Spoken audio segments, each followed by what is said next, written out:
മറ്റൊരാവശ്യം ഇത്തരം പെരുന്നാളുകളെ കൊണ്ടുള്ളത് വളരെ പ്രധാനമാണ്. അത് ചുരുങ്ങി വരുന്നു. നമ്മുടെ ദാരിദ്ര്യം കുറഞ്ഞോട് കൂട്ട് ദിവസം ഉണ്ണുന്നോട് കൂട്ട് പിന്നെ ഓണം ഉണലില്ലാണ്ടായി. ഓണം ഉണ്ണാന്നാ പറയുക. അത് അങ്ങനെ പറയാൻ കാരണം എന്താ? അന്ന് എല്ലാവരും കഞ്ഞിയുള്ളൂ, ചിലർക്ക് മാത്രമേ ചോറുള്ളൂ. ഓണം ദിവസം കാണം വിറ്റും ഓണം ഉണ്ണണമെന്നാ. പക്ഷെ ഇന്ന് എന്നും ഓണം ഉണ്ണാറായപ്പോ ഓണം ആഘോഷമില്ലാണ്ടായി. ആഘോഷമില്ലാണ്ടാവണത് ജീവിതത്തിൽ വലിയ അപകടമാണ്. എന്നും ഒരുപോലെയല്ല വേണ്ടത്. ഇടയ്ക്കിടയ്ക്ക് എന്തെങ്കിലും ചില പേര് പറഞ്ഞിട്ട് പെരുന്നാളുകൾ ആഘോഷിക്കണം. അന്ന് പത്തിരി, എന്നും പത്തിരി ഉണ്ടെങ്കിൽ അന്ന് നെയ്പത്തിരി ആവട്ടെ. എന്നും നെയ്പത്തിരി ആണെങ്കിൽ പിന്നെ എന്ത് പത്തിരി ആവുക?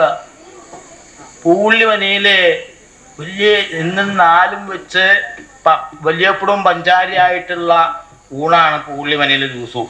അപ്പോൾ ഒരിക്കൽ അവിടെ പുതുതായിട്ട് വേട്ട് കൊണ്ടുവന്ന അന്തർജനൻ ഉത്രാടത്തിനാ ചോദിച്ചു, എന്താ ഇപ്പൊ നാളെ തിരുവോണമായിട്ടൊരു പ്രത്യേകത വേണ്ടത്? ഒന്നും കാണാനില്ല, എന്നും കോടിയലയ്ക്ക് ഉണ്ടാ കൊടുക്കണത്, എന്നും ഭംഗിയായിട്ടുള്ള ചതുർവിധങ്ങളോടും വല്യപ്പടത്തോടും പഞ്ചാരിയോടും നെയ്യോടും കൂടിയുള്ള ഭക്ഷണമാണുള്ളത്, ഊണാണുള്ളത്. ഇന്ന് എന്താ ചെയ്യുക? നാളെ എന്താ ഒരു കേമത്തം ഉണ്ടാക്കണ്ടേന്ന് ചോദിച്ചപ്പോ നമ്പൂരി എന്താ പറഞ്ഞറിയോ?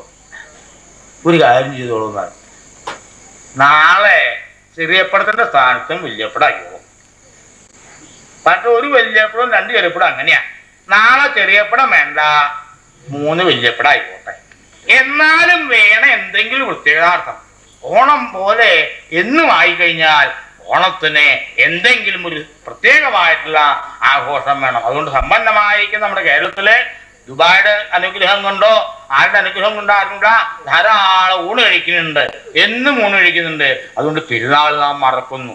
പെരുന്നാൾ നാം മറന്നാൽ ആ പെരിയ നാടിന്റെ മഹത്വം നമുക്കില്ലാണ്ടാവും. അതുകൊണ്ട് പെരുന്നാൾ ദിവസം മറ്റെല്ലാം മറന്ന് എന്തെങ്കിലും ചില പുതിയ വിഭവങ്ങളും പുതിയ വിരുന്നുകാരും എല്ലാമായിട്ട് ആഘോഷിക്കണം. ഈ ആഘോഷം വേറെ നാളെ ജഗത്തിന് ഉത്സവവേളയെന്ന് വിളംബരം ചെയ്യുക എന്ന് പറഞ്ഞ പോലെ ഈ ഉത്സവം ഇടയ്ക്ക് മനുഷ്യന് വേണം. ഇതൊരു റിക്രിയേഷനാ. റിക്രിയേഷൻ എന്ന് പറയുമ്പോൾ ഒരു പുനർനിർമ്മാണ, പുനർസൃഷ്ടിയാ. ദിവസേന സൃഷ്ടിക്കുന്ന ഒരു മനുഷ്യനെ നാളെ പുതുതായിട്ടൊരു സൃഷ്ടി നടത്തണമെങ്കിൽ ഈ റീക്രിയേഷൻ വേണം. അതിനാണ് 6 ദിവസം അധ്വാനിച്ചതിന് ശേഷം 7-ാം ദിവസം നിങ്ങൾ വെറുതെ ഇരിക്കുക, ആഘോഷിക്കുക. പ്രാർത്ഥനയ്ക്ക് വേണ്ടിയിട്ടും ആഘോഷങ്ങൾക്ക് വേണ്ടിയിട്ടും 7-ാം ദിവസം ഞായറാഴ്ച ദിവസമാവുക എന്ന് പറയാൻ കാരണം ഈ 6 ദിവസത്തെ പ്രവൃത്തി കൂടുതൽ നന്നാവാൻ ജാഗ്രതയോട്ട് 8-ാം ദിവസം തുടങ്ങണമെങ്കിൽ 7-ാം ദിവസം പെരുന്നാളായിട്ട് ആഘോഷിക്കണം.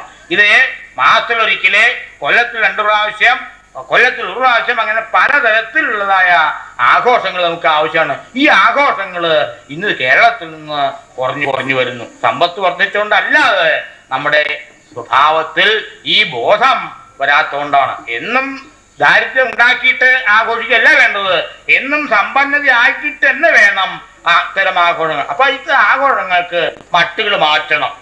പണ്ട് ആഘോഷിക്കല്, ഉടുത്താഘോഷിക്കലൊക്കെയാ, അത് പോരാ, കളിച്ചാഘോഷിക്കല്.